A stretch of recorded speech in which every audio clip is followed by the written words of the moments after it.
tuna member zom tak pular rin tuang sai lo so mang speaker kalome ta sa chaklo chungchungin he bil hi kan ram ta na thil thalo ni wangin boina house karon present rama aban doi thak ka tilea a changtu minister han thiam takin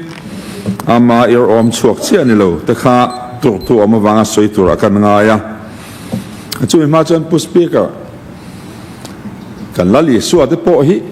chap char ku ne khan at soi lo te kan soi chop tir ta viu mai te kha a boi thak le mai ka tia tir ko pola soi te isu soi kan a mitui ta per por pang soi du te kha ram kan kai soi na hen chon kan chiang lo mango ti ka ngai tu ade ni ti tu kan soi ma sadua pu speaker voinia hian kan bil ngai tu tur the Mizoram Liquor Prohibition Amendment Bill 2025 doi zep tak chunga he sarkarin asiam that le tak that chuang si lo kan han soi ho tur he van doi thak lein ka hriani ti kan soi ma sadua pu speaker kan bible tong kam te po tu te monga dik lo kuat chu alwina dik takan kuat chuak dua luka bung somni pali chang somni pakhat a Israel faten kenin Israel te tlan tu tur kha ani kan bai sei te lun len anti ang deuh le khan Mizoram sarkar toa chief minister ko sanupa kan nei masak ber ka kai hruana hnuaya sang ni le som ni le pakua zu khapna dan kan lo siam to bo chia zu zor sang ni le som pakua a zu zor khapna dan kan lo siam khong tak kha bo chia chu Mizoram chief minister ko sanupa kan nei masak ber hova zu zor du na bil soi ho lo ngai ta hi kamu mang mokat hial ni pu speaker boine hian a boi thak lein ka ria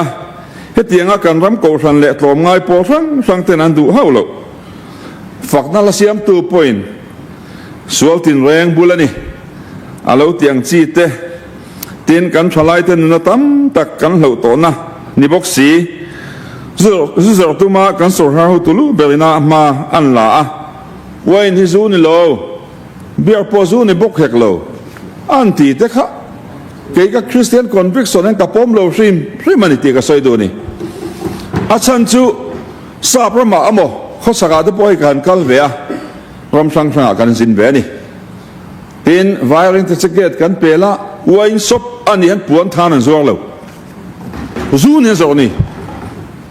tin biar hi thing pui dor pakhan ma ka mulo zu dor a chu ni om ni zu ani he thil hi chu du main thil dang nam sil fia thein ka ring lo chu wa in voinian pu speaker kan chief minister tu soi tam taki kan lo chu china kum ni emolek chung hian Assam Rifle Ground a voi thum thu soi to kha ania mitui ta de per purin kan sual na ve je soi kha china bible chang kan kuat chu ang deuh khan keinin zoram puite chan chuak tur ani kan be sei te lu ne crocodile tiar an tiang deuh maya amitui kha tlani te point lang thei ta hial hi za thak lein ka ria so vain pu speaker tu ti hian nge kan sarkar ho tulu thu soya chen ti lo tu te poi ka ngai tu na lian le ni maluka bial chunga tu soi zan rei tak taka me chom thadu lo za morong kain minun phone thina ti te khan an lo convince ta main mi su du hian ti te min ngai tu ti ni moro khala chuwang chuan kan member zon tak kha mani kan sei ta member te in charge tu ami mal taka in charge tu ni lo di kha kan sei ta pu speaker mani ya ngor kan sei lo kan khoi takin kan member zon tak kha lamola state day of prayer kan ya ta chuan politician te poi mona kan sei ni kan member zon tak pung lian chunga phei chuan kan ramro rel na ti mai lovin politician tin ha te hian ati ni du thu samani khati khop khanin ngai tu na kan manga pathian kan awani chu vain fiam thu thona na mo mi mal in beina na mo khachuan kha ngang lovila chu wangin rule number 336 ina thu nei na min pe angin khatiang tong kam khachu khongai takin mang lewila kan expand chang pu speaker an tu soi ka soi chong mai ni tia ka soi duwa tin an soi kha ram mi puita nan soi nia record ta om beka chuwang chon voinian pu speaker ke ni ko shona po din mun sang chelbe phalo jok te hian bible changa kan mu he prai bung som pani chang lia kan mu sual da 20 cent chok khopial in la tang silo ati thu zo ma ti sen chok khopial la tang turin i veila me mi to hi in bua sai ngai te van doi thak leng ka ria chu wa iding i veila ma mi te hi ola chu wan pu speaker wina hian he house tu te hi mi zo mi pui ta yo chu tur le ram ro rel na a thaber a rel chuak tura than chu te kan ni chewa chu kan ria thar le po ta chain ka ria chu wan kan pathian thuin rom bung so pani chang ria ta kan mu a so yang in ro rel tu ten tai matakin rel ro se atiang in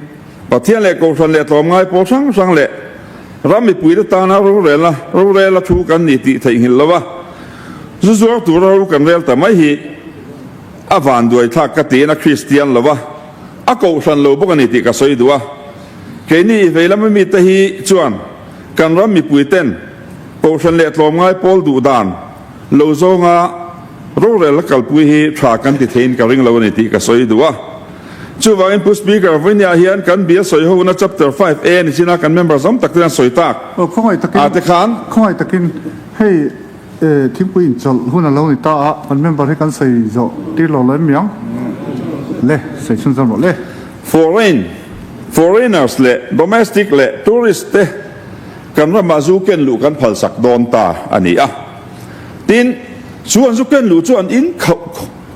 enga ni an kham khop lo ni pon excise department ne ran label thiang ti te kha lo lang ta tin section 45b ate medical wanga zu azuma mo tam red ka siam sakan ne excise ne na tran le thiang ti te tin 45c ate country na foreign zu phal sab zu ti khera ta hian foreign liquor atiani at lo tel ta bok te tin condition and regulations relating wine storage and sale ti ate hian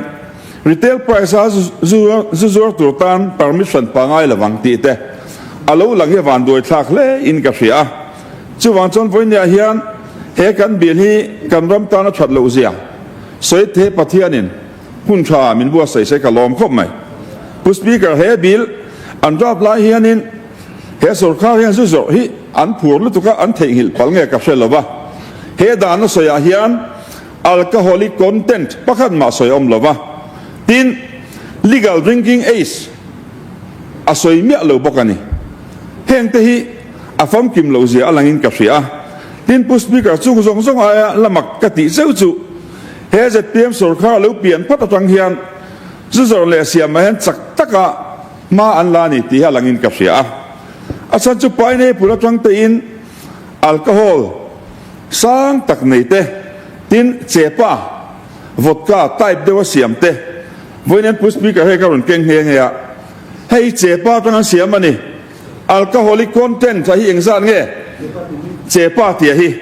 he siam tu hi beer green oma son of deng lira ZPM workers liu chal tang ani chu tiang bokin hei hi fiara ti ni a chu pa siam bok chu ni pu speaker ka ron pom phe don nge house property ka hlan dua a content a hi alcohol content ka shadu ni ti ka soi dua kha tun chap cha ku da pot an leklam le ni a film zo kha 350 ml ania amman ha cheng zariat ani tin a te zo ka kha 250 ml ania cheng za hi somai zo ani ato dan kha rap thak lu tuka tin azia ka khan painei pul ta siam ti om painei pul re nam mi lo ni chuwang chon voinia hian kan ZPM workers voinia biak rin oma son of deng lira new chalrang an pek ang hian in loi petreu to em ti ka zo tua chu mi nem he nan chuan he dan he kan siam mai ni lo mo ti te min ngai tua ti ni chuwang chon pu speaker voinian abu amangan thak le in ka ria cái lẽ với nhà apulu tu hệ biên này tu mình sao giống tắc hi dù chúng trang sẽ lâu biết bỏ cái này cái ring rồi alatem lovin cái gì à cái phương alatem bọc lâu này chú vàng chuan hệ biên là hi hệ can ram Christian mà hiền introduce là cả ngay lova anh tiên an chăm phai chuan grape chỉ ngắn tầm em mà cái gì à nà là nà po đi ngay na ông lâu này chú vàng chuan sarkar kal tổ tên khát tiếng á xiêm na ăn lâu bún khát trái với nhà hiện adang others item sahi buổi bui khop buổi thăm copy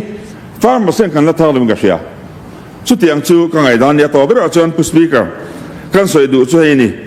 kan sarkar kal tổ pulal than ho sarkar kan sumar satna vai huai sen takin zu zuar me ya chú tiếng chuan với nhà he sarkar kal me ka hian su zor hi acha an ti ni ti lang renga ama chu mania malam ma langam si lavin bidang kuta ben peran tuma ko san suai tu tenen an rem ti chin akan kaldo ten han tia hei tu ko san ne ti ka du ni ko san hian bia siam oi ka ring lo chu wan chon poinen pu speaker ke nu re chuan